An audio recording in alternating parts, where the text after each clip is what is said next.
हरे राम राम राम हरे। ग्रंथराज श्रीमद् भागवतम महापुराण की जय।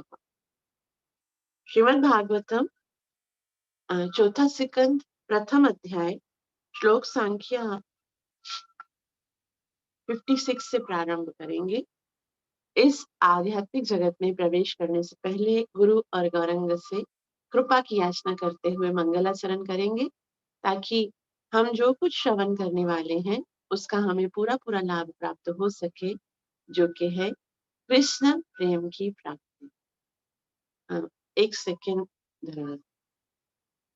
हरे Krishna Krishna Krishna Hare Hare, Hare Ram Ram Hare Hare.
Shrimad Bhagavatam canto 4 chapter number 1 verse number 57 से प्रारंभ करेंगे।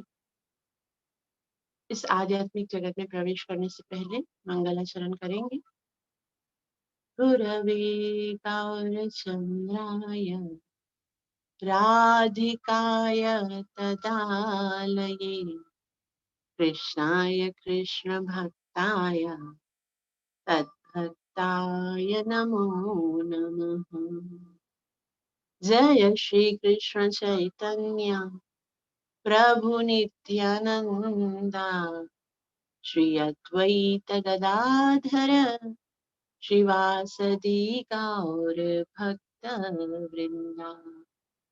हरे कृष्ण कृष्ण कृष्ण हरे हरे, हरे राम राम राम हरे हरे। ग्रंथराज श्रीमद् भागवतम महापुराण की जय। नित्य लीला प्रवेश भय चरणारविंद भक्ति वेदांत स्वामी श्रील प्रभुपाद की जय। श्रीमद् भागवतम के इस चौथे सिकंद के प्रथम अध्याय में मनु पुत्रियों की जो वंशावली है उसको हम पढ़ रहे हैं। कल हमने पढ़ा कि दक्ष प्रजापति की कितनी कन्याएं हुई थी? कितनी कन्याएं हुई थी? 16 16 में से 13 धर्म की पत्नियां।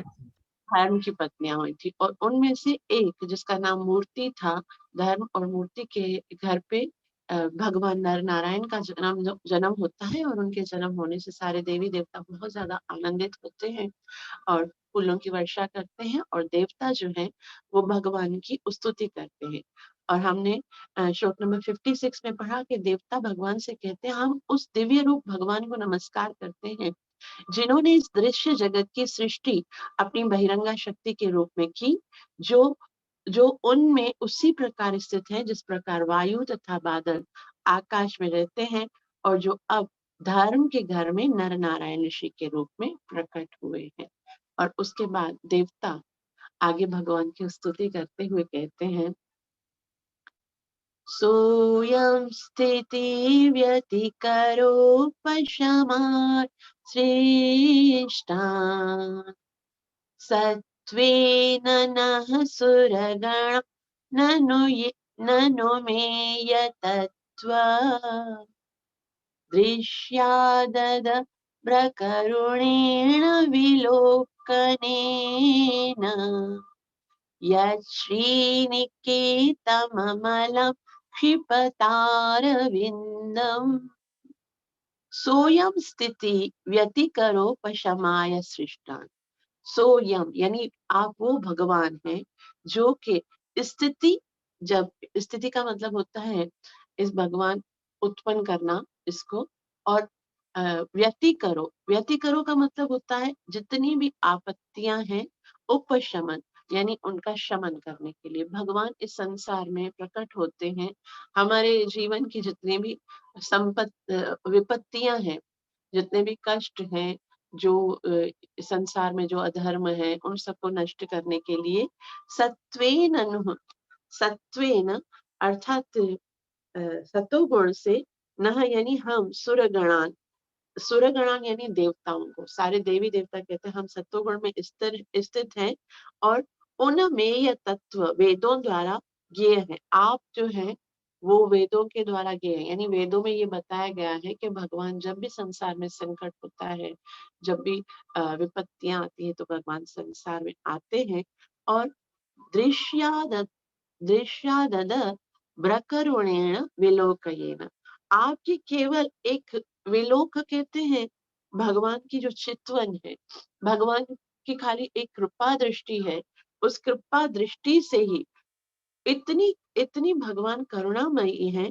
दृश्य उदब्र करुणा करुणा यानी इतने दयालु हैं, इतने करुणामयी हैं कि उनकी करुणा जो है, भगवान की करुणा के विषय में कहते हैं यह श्री निकेतममलम, यानी जो धन की देवी लक्ष्मी है, उन लक्ष्मी की कृपा को भी मात करने वाली है। लक्ष्मी जैसे धन की देवी है तो सब पे कृपा करती है जो भी उनके शरण में जाता है, लेकिन धन देकर लक्ष्मी इतनी कृपा नहीं कर सकती जितनी कि आप अपनी एक छोटी कृपा दृष्टि अपनी चितवन को यदि किसी को देख लेते हो तो उसके ऊपर इतनी कृपा हो जाती है कि उसके संसार के सारे कष्ट जो होते हैं, विपत्तियां जो होती हैं, वो आनंद में बदल जाते हैं।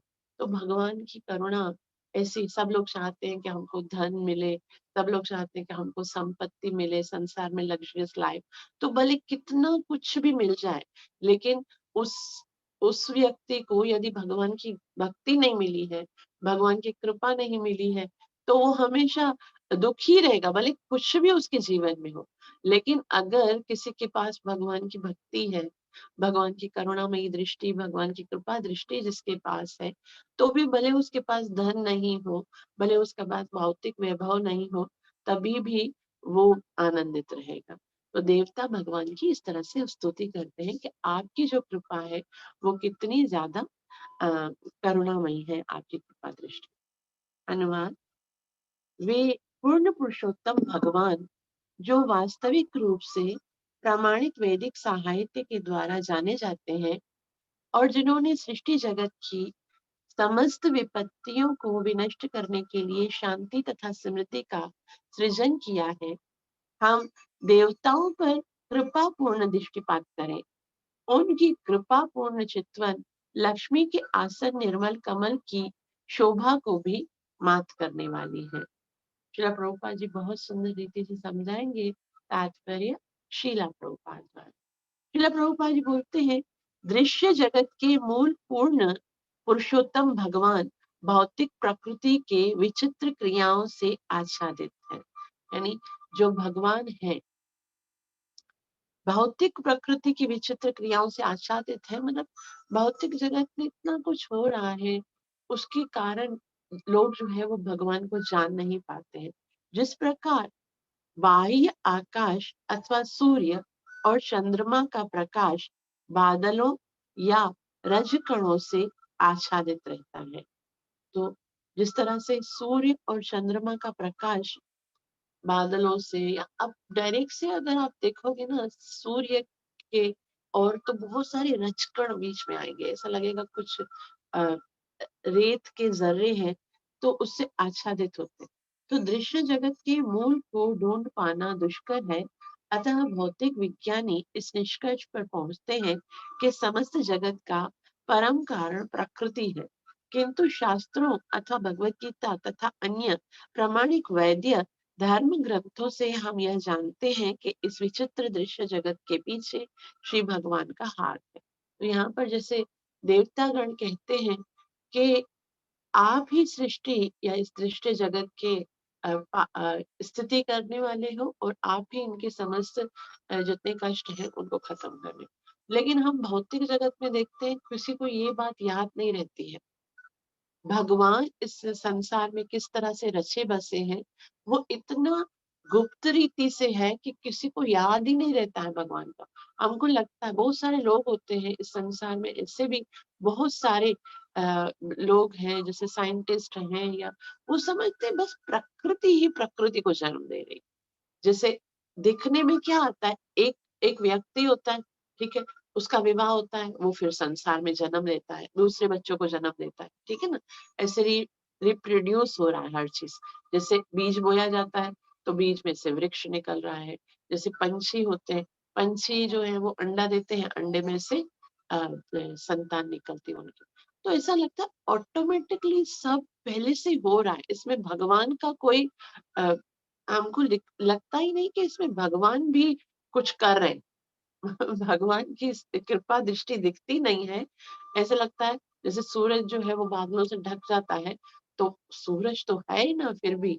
लेकिन उसी तरह से भगवान ने अपनी माया से अपने आप को इस तरह से छुपा दिया है कि हमको अगर कहेंगे ना किसी को भाई ये किसका बेटा है? ये मेरा बेटा। इसका बाप कौन है? इसका बाप कौन है? इसका बाप कौन है? बस जहां तक हमको पता है उतना। ये श्रृंखला भगवान तक जाएगी। यहाँ तक बहुत कम लोग जो है ना वो सोचते हैं। लोगों को संसार में भगवान ने अपने आप को रचाते हुए, बस अभी देखो एक छोटा सा बीज है, उसके अंदर भगवान ने इतनी शक्ति डाली है कि वो छोटा सा बीज है, वो जब धरती में बो देते हैं तो फिर भगवान की कृपा दृष्टि होती है, सूर्य प्रकाश होता है, वायु होती है, तब कहीं जाकर उस छोटे से बीज में से पेड़ निकलता है, पेड़ में से ऐसे असंख्य बीज निकलते हैं। लेकिन कोई जो किसान लोग हैं या जो इस तरह से खेती करते हैं, क्या वो सोचते होंगे ये भगवान की कैसी कृपा है? उनको तो बस लगता होगा ये हमने किया ना, हमने देखो कितने अच्छे से खेती की है, हमने कैसे अच्छे से लोग। तो जिस तरह से लोग बच्चों को जन्म देते हैं और उनको लगता है ये मेरा बेटा है, इसको मैंने जन्म दिया, भगवान तो इस बीच में दिखते ही नहीं किसी को। तो यहाँ श्री प्रभुपाद जी बोलते हैं भले नहीं दिखते हैं भगवान, लेकिन फिर भी ये एक तथ्य है, शास्त्रों में बताया गया, वेदों में बताया गया है, प्रामाणिक वैदिक ग्रंथों से हम ये जानते हैं कि इस विचित्र दृश्य जगत के पीछे भगवान का हाथ है। और दृश्य जगत के नियमों को बनाए रखने तथा सतोगुण व्यक्तियों के नेत्रों में दिखाई पड़ने के लिए भगवान अवतरित होते हैं। वे इस दृश्य जगत की सृष्टि और लय के कारण हैं, इसलिए देवतागण उनकी दया दृष्टि चाहते हैं और जिससे उन्हें आशीर्वाद मिल सके। तो देवता जो है वो भगवान से जब भगवान नर नारायण उत्पन्न होते हैं तो उनकी दया दृष्टि की कृपा की याचना करते हैं कि आपकी दया तो अ, इतनी करुणामयी है, आपकी दया दृष्टि के जीवों के समस्त विपत्तियों को दूर करने वाली है, क्योंकि आप ही इस दृश्य जगत में संपूर्ण विपत्तियों को हरण करने वाले हैं, ऐसा ही शास्त्रों में बताया गया है। और इसके बाद जो मैत्रेय मुनि है वो कहते हैं एवं सुरगणैस्तत्तात भगवान तावभिदृष्टो लब्धावलोकयत् ययतुर अचितव गंधमादनम। कि इस तरह से देवता जो है वो भगवान नर नारायण की स्तुति करते हैं और एवं सूर्य गणेश तात भगवान यानी भगवान जो नर नारायण है अभिदृष्टो प्रशंसित होकर उनकी प्रशंसा करते हैं और अवलोकय उनकी कृपा दृष्टि प्राप्त करते हैं। ययु फिर उसके बाद जो नर नारायण भगवान है वो चले जाते हैं। अर्चित यानी पूजा उनकी हो जाती है, उनके बहुत देवतागण उनकी स्तुति करते हैं, फिर वो चले जाते कहाँ पर? गंधमादनम, एक गंधमादन पर्वत है, वहां पर चले जाते हैं तपस्या करने के लिए। मैत्रेय ऋषि ने कहा, हे विदुर, इस प्रकार देवताओं ने नर नारायण मुनि के रूप में प्रकट श्री भगवान की पूजा की। भगवान ने उन पर कृपा दृष्टि डाली और फिर गंधमादन पर्वत की ओर चले गए। आगे मैत्रेय मुनि कहते हैं, ताविमौ वै भगवतो हरेरंशा विहागतौ भारव्याययाय च भुवो कृष्णो यदुकुरुत्वहौ, कि वही नर नारायण भगवान इस जगत में अब क्या होता है? ताविमौ वै भगवतो, ताविमौ यानी वही दोनों दोनों भगवान नर नारायण, भगवत हरेर अंशो यानी हरि के अंश के विस्तार है, इह इस ब्रह्मांड में, आगतो, आगतो माना वापस से प्रकट हुए, भार व्याया यानी कि भार हल्का करने के लिए। कब आए? वो तो सतयुग में आए थे, फिर वापस द्वापर युग में कैसे आए? भुव, भुव माना जगत का भार हल्का करने के लिए। कृष्ण, दो कृष्ण, अब देखो, एक कृष्ण भगवान श्री कृष्ण और दूसरा कृष्ण अर्जुन, अर्जुन का भी एक नाम कृष्ण है, तो यहाँ पर दोनों को कहा गया कृष्ण यदु कुरुद्व। यदुकुल में कौन उत्पन्न हुए? भगवान श्री कृष्ण। कुरुवंश में कौन उत्पन्न हुए? अर्जुन। दोनों कृष्ण जो है वो यहाँ पर बता रहे हैं मैत्रेय मुनि कि ये दोनों यानी कृष्ण और अर्जुन जो है वो वही नर नारायण है जो इस भौतिक जगत में भार हल्का करने के लिए उत्पन्न हुए। नर नारायण ऋषि भगवान के अंश अवतार हैं और अब जगत का भार उतारने के लिए यदु तथा कुरु वंश में क्रमशः कृष्ण तथा अर्जुन के रूप में प्रकट हुए। श्रील प्रभुपाद जी कहते हैं, नारायण तो श्री भगवान है, किंतु नर श्री भगवान नारायण के अंश है। इसी प्रकार शक्ति तथा शक्तिमान दोनों एक साथ भगवान हैं। मैत्रेय ने विदुर को बतलाया कि नारायण के अंश नर ने कुरु वंश में अवतार लिया और कृष्ण के स्वांश नारायण कृष्ण अर्थात पूर्ण पुरुषोत्तम भगवान के रूप में प्रकट हुए हैं, जिससे दुखी मानवता का भौतिक बोझ से उद्धार हो सके। दूसरे शब्दों में अब नारायण ऋषि जगत में कृष्ण तथा अर्जुन के रूप में विद्यमान है। तो वही नर नारायण ऋषि जो है वो कृष्ण और अर्जुन के स्वरूप में भौतिक जगत के संकटों को और धर्म को स्थापित करने के लिए और पृथ्वी का भार हल्का करने के लिए द्वापर युग में प्रकट होते हैं।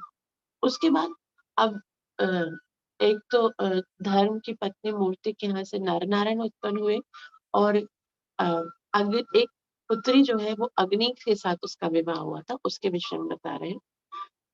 स्वाहाभिमानी नश्चाग्नय आत्मजास्त्रीन जीजनम पावकं पवमानं च शुचिं च हुतभोजनम।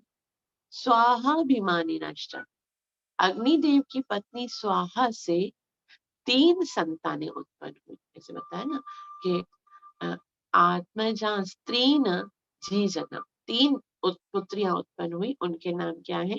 पावक पावनम च शुचि, पावक पावनम तथा शुचि जो यज्ञ की अग्नि में डाली गई आहुतियों को खाने वाले हैं।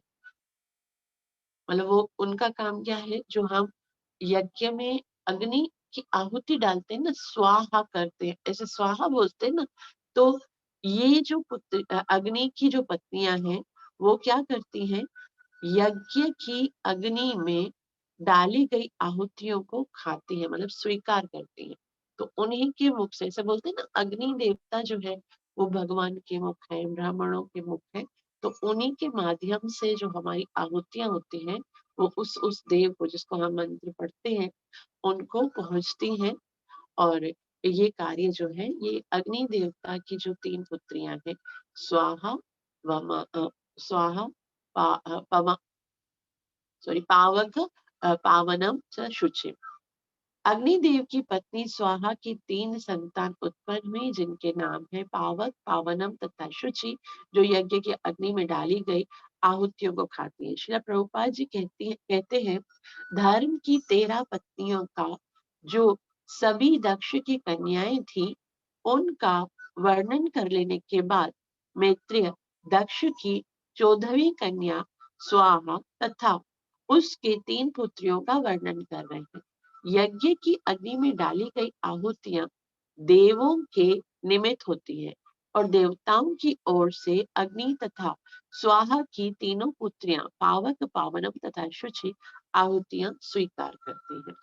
इसके बाद मैत्रेय मुनि कहते हैं तेभ्योऽग्नय समभवन् चत्वारिंशच्च पञ्च च त एवैकोनपञ्चाशात् साकं पितृपितामहे। इन तीनों पुत्रियों से अन्य 45 संतानें उत्पन्न हुई और वे भी अग्निदेव हैं। अतः अग्निदेव की कुल संख्या उनके पिताओं तथा पितामह को मिलाकर 49 है। तो अग्निदेव के जो पुत्र हैं वो भी इसी तरह से हैं, तो 49 प्रकार की अग्नि। श्रील प्रभुपाद जी कहते हैं पितामह अग्नि है और पुत्र पावक, पावनम एवं शुचि है। इन चारों को तथा 45 गोत्रों को मिलाकर कुल 49 भिन्न भिन्न अग्निदेव होते हैं। तो इस तरह से अग्नि की अलग अलग प्रकार होती है। जैसे कोई अग्नि होती है जो कि स्वाहा यज्ञ की अग्नि होती है, कोई अग्नि होती है जो कि ना हम जिस पर खाना बनाते हैं। तो कोई अग्नि अलग अलग टाइप की होती है, उनका अलग अलग नाम है। यहाँ पर 49 प्रकार की अग्नियां हैं। वास्तव में ये सारी जो सृष्टि हो रही है ये जन कल्याण के लिए हो रही है, इसलिए यहाँ पर मैत्रेय मुनि इसको इतना डिटेल से बता रहे। वैतानि के कर्मणि यन्नामभिर्भ्रमा ब्रह्मवादिभिः अग्नेय इष्टयो यज्ञे निरूप्यन्ते ज्ञयस्तुते। वैतानिके यानी जो आहुति हम डालते हैं, कर्मणि यानी कर्म करते हैं, यत अग्निदेव का नाम भी यानी उनके नाम से जो भी हम जिस जिस देवता के नाम से हम अग्नि डालते हैं, ब्रह्मवादी ब्राह्मणों द्वारा वैदिक यज्ञ में दी गई आहुतियों के भोक्ता ये ही 49 अग्निदेव है। तो ये जो आग्नेयेन इष्टयो यज्ञे निरूप्यन्ते निरूप्यन्ते ज्ञयस्तुतः। तो अलग अलग देवताओं के लिए अलग अलग अग्निदेव जो है वो आहुति लेकर जाते हैं। तो इस तरह से ये सारे 49 जो है वो नियुक्त किए गए हैं। ब्रह्मवादी ब्राह्मणों द्वारा वैदिक यज्ञों में दी गई आहुतियों के भोक्ता ये 49 अग्निदेव। श्रील प्रभुपाद जी कहते हैं निर्गुणवादी वेदवादी सकाम वैदिक यज्ञ करके विभिन्न अग्निदेवों की ओर आकृष्ट होते हैं और उनके नाम की आहुति देते हैं। इन 49 अग्निदेवों का वर्णन इस प्रकार है। अब यहाँ पर भगवान जो है इस प्रकार अग्निदेवों का वर्णन करते हैं। वे कहते हैं अग्निष्वात्ता बहिर्षदः सौम्या पितरः आच्यपा साग्नयोग्नय नयन नयस्तेषां पत्नी दाक्षायणी स्वाहा। अग्निश्वात, बहिषद, सौम्य तथा आजयप ये पितृ हैं। वे या तो साग्निक है अथवा निरग्निक है। इन समस्त पितरों की पत्नी स्वदा है जो राजा दक्ष की पुत्री है। तो राजा दक्ष की जो पुत्री है एक जिसका नाम है स्वधा, वो अग्निदेव को अर्पण की गई और ये सारे अलग अलग नाम हैं अग्नि देवताओं के। आगे कहते हैं तेभ्यो ददार कन्ये द्वे वयुना धारिणी स्वधा उभे ते ब्रह्मवादिन्यो ज्ञान विज्ञान पारगे। पितरों को प्रदित स्वधा ने वयुना तथा धारिणी नामक दो पुत्रियों को जन्म दिया। यानी जो स्वधा नाम की पुत्री है दक्ष प्रजापति की, उन्होंने ये दो पुत्रियों को जन्म दिया, धारिणी और वयुना।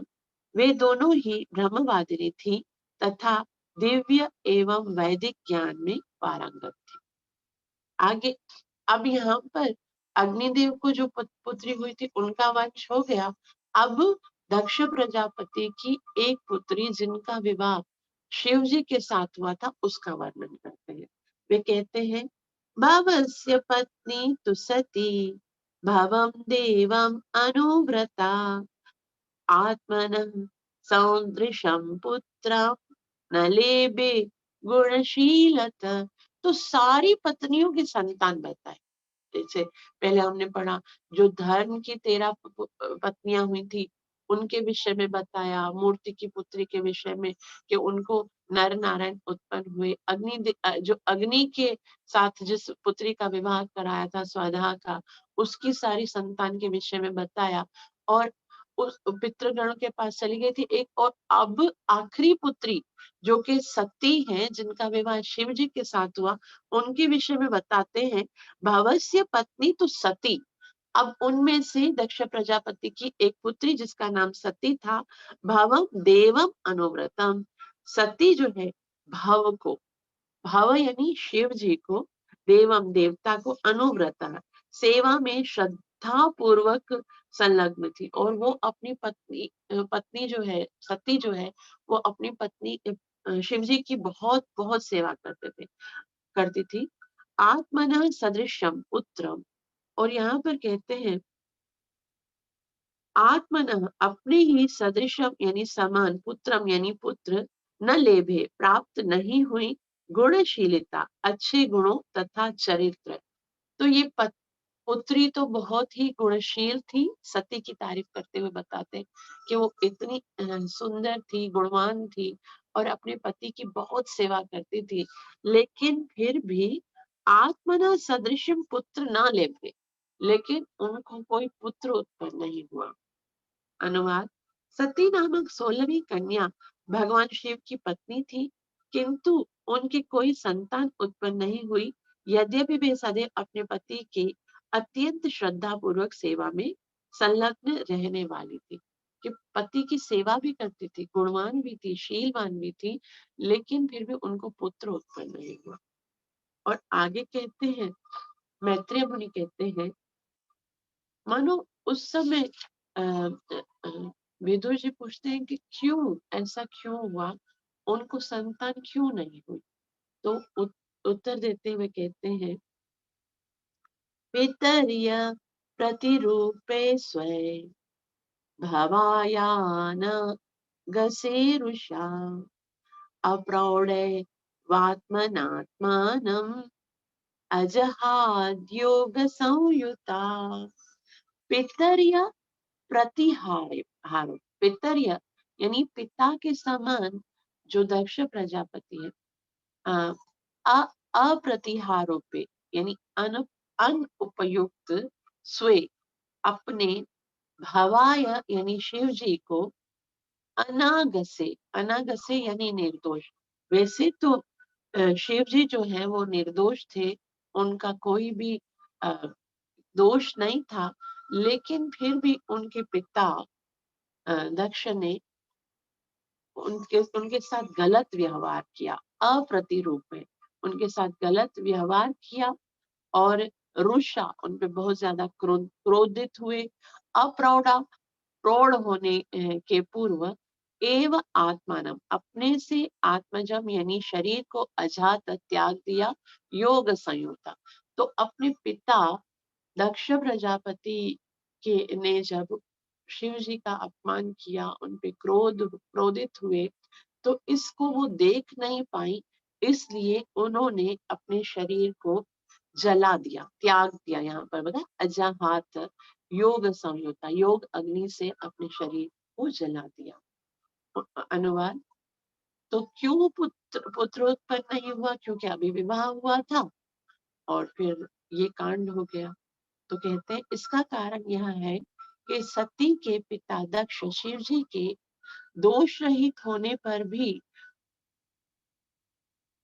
दक्ष शिव जी के दोष रहित होने पर भी उनकी भर्त्सना करते रहते थे।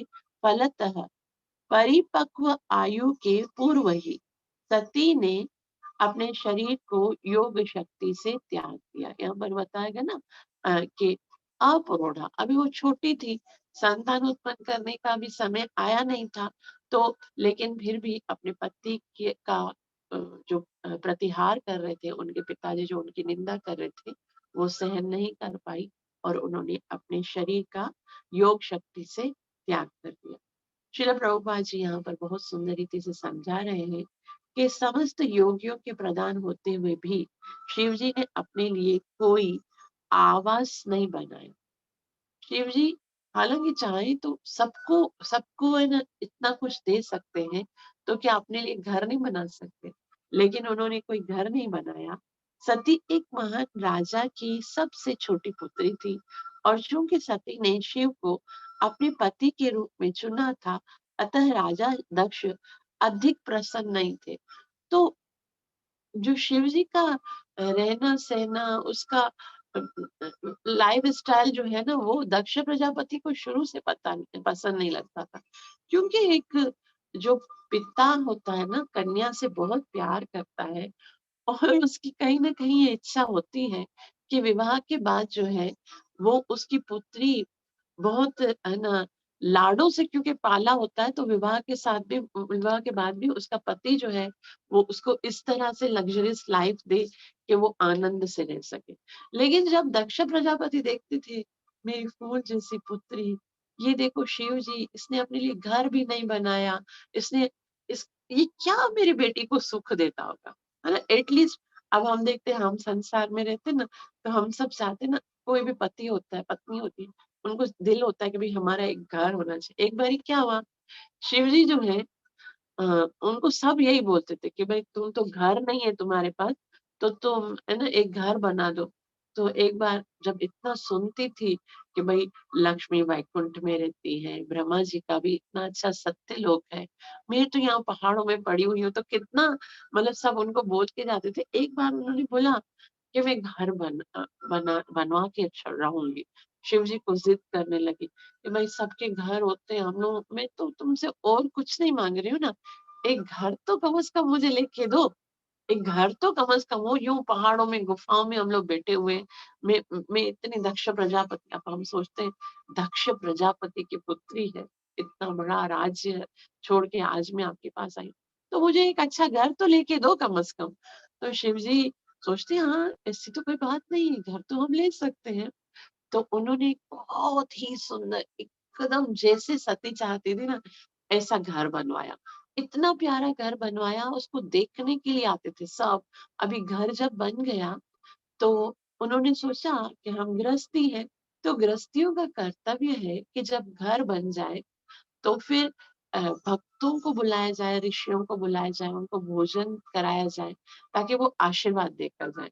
तो सब जितने भी भक्तगण हैं उनको उन्होंने, ऋषियों को सबको शिव जी न्योता देने गए कि भाई हमने नया घर लिया है, आप आना, हम आपको भोजन खिलाएंगे। तो क्या हुआ, सारे ऋषि आ रहे थे, भोजन खिला रहे थे, शिव जी इतने खुश, घर इतना सुंदर देखकर सती इतनी खुश, सब लोग खुश थे और सब आशीर्वाद देके जा रहे थे। अंत में एक ऋषि आए, बहुत अच्छा नाम था, नाम मेरे मन से निकल गया। तो उस ऋषि ने बोला कि घर तो तुमने बहुत अच्छा बनाया। शिव जी ने बोला बस महाप्रभु आपकी कृपा है, आप संतों की कृपा है, आप आशीर्वाद दीजिए। तो बोला बहुत अच्छा घर बनाया, मुझे बहुत अच्छा लगा। तो बोला कि बस आपकी कृपा है, आप आशीर्वाद दीजिए। तो उन्होंने कहा कि दक्षिणा, मुझे दक्षिणा में क्या दे रहे हो? बोला जो आप बोलो, दक्षिणा में जो आप बोलोगे वो देने के लिए तैयार हूँ। तो शिव जी को उसने बोला कि मुझे दक्षिणा में ना ये घर दे दो, सही है? शिव जी ने बोला ठीक है ले लो। मतलब 1 मिनट के लिए भी सोचा नहीं कि मैंने घर तो इतनी मेहनत से सती के लिए बनाया। तो सती को भी, सती ऐसे देख रही थी, इतनी मुश्किल से घर लेके दिया, वहाँ आपने दान कर दिया। शिव जी ने बोला सती क्या घर में रहना, हम तो ये जो पवित्र वातावरण है कैलाश का, इतना सौम्य वातावरण है और सारा हाइजीनिक है, बिल्कुल अब प्योर वातावरण में हवा आ रही है, फूलों की सुगंध है, ये झरने हैं, हमको मुझे ना इससे अच्छा लगता है और ये वातावरण जो है वो भक्ति करने में बहुत सहयोग करता है। ये घर के अंदर मुझे ऐसा घुटन हो जाएगा, इसलिए मैंने दान कर दिया। तो इस तरह से हाँ, उन्होंने एक घर बनाया था, वो भी दान कर दिया। इस श्रील प्रभुपाद जी कहते हैं कि समस्त योगियों के प्रधान होते हुए भी शिव जी ने अपने लिए कोई आवास नहीं बनाया। सती एक महान राजा दक्ष की सबसे छोटी पुत्री थी और चूंकि सती ने शिव को अपने पति के रूप में चुना था, अतः राजा दक्ष अधिक प्रसन्न नहीं थे। फलतः जब भी वह अपने पिता से मिलती, वह उनके पति की आलोचना करते थे। यद्यपि शिव जी निर्दोष थे, इस कारण से युवावस्था के पूर्व ही सती ने पिता दक्ष के द्वारा प्रदत्त शरीर को त्याग दिया, जिससे इसके कोई संतान नहीं हो पाई। तो यहाँ पर ये बताया गया सती को कोई भी संतान उत्पन्न नहीं हुई क्योंकि उन्होंने अपने शरीर को त्याग दिया था यज्ञ की अग्नि में। इस प्रकार श्रीमद् भागवत के चतुर्थ स्कंद के अंतर्गत मनु की पुत्रियों की वंशावली नामक प्रथम अध्याय के भक्ति वेदांत तात्पर्य पूर्ण हुए। तो यहाँ पर जितनी मनु महाराज की पुत्रियां थी उनके विषय में हमने पढ़ा। पहले तो 3 आकुति का विवाह रुचि प्रजापति के साथ हुआ, देवभूति का कर्दम ऋषि के साथ, प्रसूति का दक्ष प्रजापति के साथ और उस तरह से आकुति और रुचि के घर पे दक्षिणा और भगवान यज्ञ का जन्म हुआ। फिर उनके देवहूति की 9 कन्या, उनका विवाह अलग अलग ऋषियों के साथ हुआ, उनकी संतानों के विषय में और दक्ष प्रजापति के साथ जो प्रसूति का विवाह, उनकी 13 कन्याएं, 13 कन्याओं का जो विवाह है वो धर्म के साथ हुआ। बाकी एक पुत्री का विवाह अग्निदेव के साथ हुआ जिनकी ये पुत्रियां उत्पन्न हुई, पवक पावन शुचि। और उसके बाद जो है वो सती जो दक्ष प्रजापति की 16वीं कन्या है, उनका विवाह शिव जी के साथ हुआ जिन्हें कोई भी संतान उत्पन्न नहीं हुई। तो यहाँ तक ये मनुपुत्रियों की वंशावली के विषय में हमने पढ़ा। अब हम जो सती है उन्होंने अपना देह क्यों त्यागा था, किस प्रकार से दक्ष प्रजापति ने शिव जी का अपमान किया था, वो दूसरे चैप्टर में पढ़ेंगे।